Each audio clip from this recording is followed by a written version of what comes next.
Well, it's September 6, 2016, and we just finished this basement portion of the Frederick Walter Cox House. And we've got a few things to tell you about during this tour. This is the living room. This was Grandma Emmeline's corner of the basement, my great-great-great-great-grandmother. And it was split off into really quarters. This is where they stored their food. And up until recently, this was an apartment. We've remodeled it into a new apartment, but tried to bring back the historical cues. You can see the wood there that was mounted for some wood trim. We added this beam, which supports the weight of our new kitchen upstairs. Also, we thought it'd add a little rustic touch. Also added the fireplace, added this window. This is the original window opening that was drywalled over. There was a concrete porch that covered the width of the house and buried this part of the basement. So this was an original window that we restored. This was some sort of a chute, or like a little window that we also highlighted. We didn't put a window there because now our new deck is above that.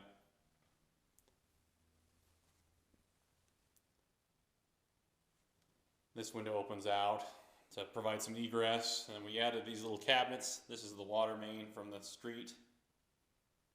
Added these little nooks for storage. A couple little shelves there. This is the only original window left with this basement apartment that was here when we bought the house. We added this door that my wife actually just put that window treatment on there to provide a little privacy. Put some historic hinges. We put kind of rustic wood-looking tile. New radiators that were donated by Doug Barton. Exposed the stone, which all of this whole room was sheetrocked over. That's an original opening there. Original opening here with original trim that we painted. See the original wood header. Little original threshold. And then we think this entryway there was carved out because it's pretty loose fitting. This is river rock. And we just floated some concrete over that to dress it up, but you can see the header there. This was also Emmeline's food storage. This is elevated here because underneath this carpet and subfloor is the original stone floor. And this is actually the nicest bedroom in the house. It's the biggest bedroom. It's the only dedicated bedroom in the house. We added all new lights and doors, and Jim and Terry Sheese were a large part of this. They built this big closet in here. Lots of shelving. They recreated this baseboard to match the original baseboard that was in the house. And then we exposed the sheetrock, or the rock from the sheetrock that was on this wall, and you can see this giant mantle stone that holds up the fireplace upstairs.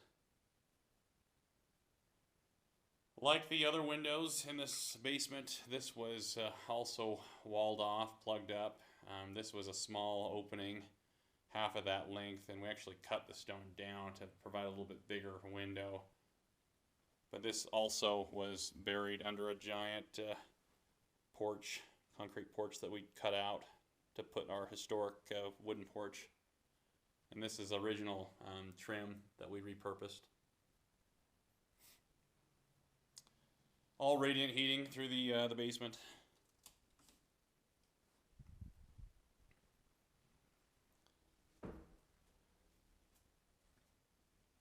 There's the new kitchen. We did granite countertops and white appliances. Took the sheetrock off of this wall to expose the original river rock. And you can see here, this was the original stairway into the basement, and you can see that in the paint where the original stairway joist came down. And my wife designed this clever little table and storage nook, put little bar stools there.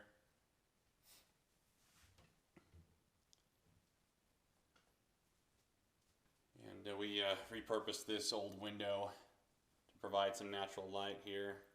That's actually into our utility room next door.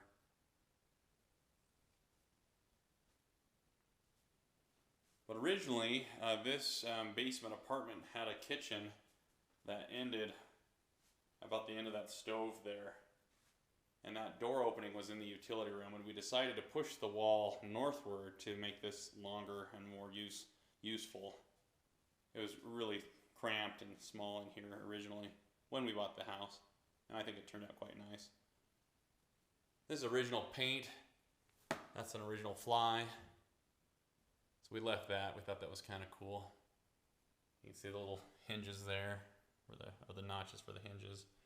Again, an elevated wood floor. Underneath is the subfloor, which is over top the original stone floor.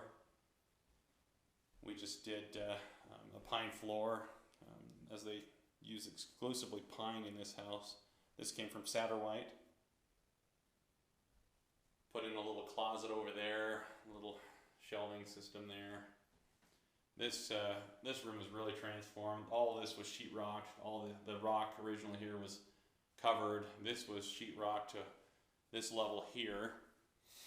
And then there was a suspended ceiling, so it was really low and cramped in here. So we really pushed the walls up and out. You can kind of get a flavor of where that wall used to be. And then my wife had these barn doors designed. We wanted something that could, you know, close and look nice and not take up a lot of space. This bathroom was a lot smaller as well. Lower ceilings. We pushed it out in 2 directions a foot. We moved the vanity from where this toilet sits to over to the left to provide more useful vanity space. This window was teeny.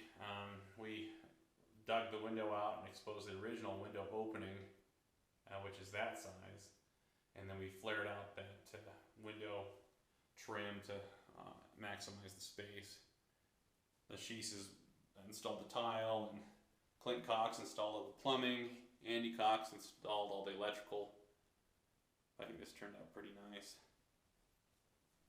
There's the little latch to lock the door.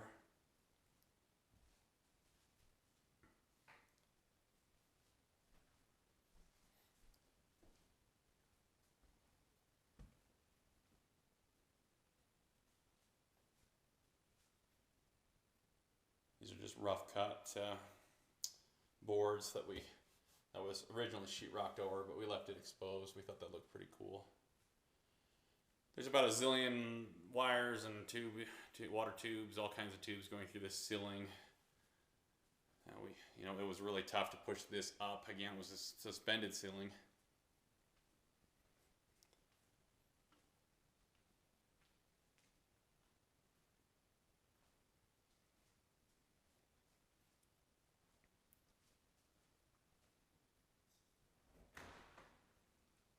We have this door manufactured by CR Doors in Springville.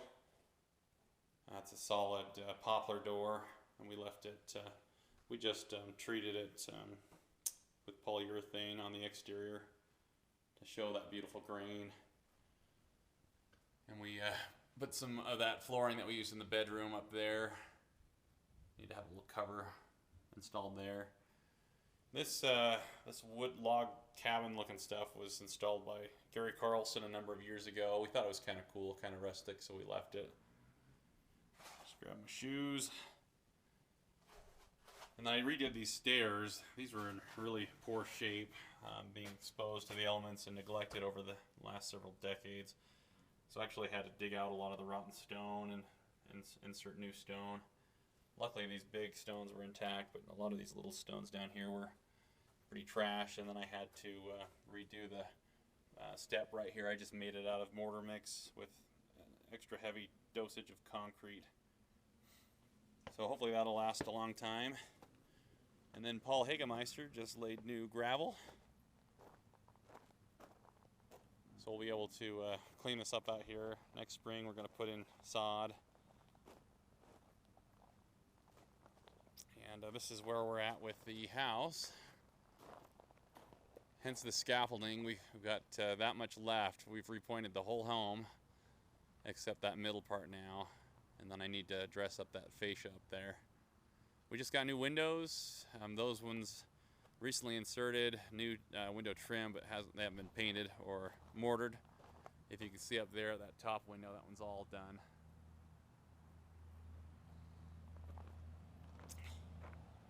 And just for kicks and giggles, this is our porch that's almost done.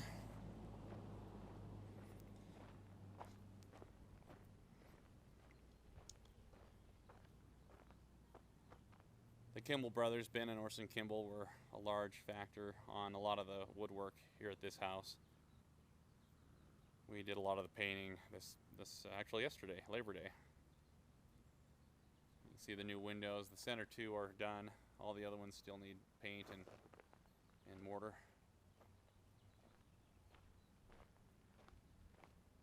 And that is the current condition of the Frederick Walter Cox House.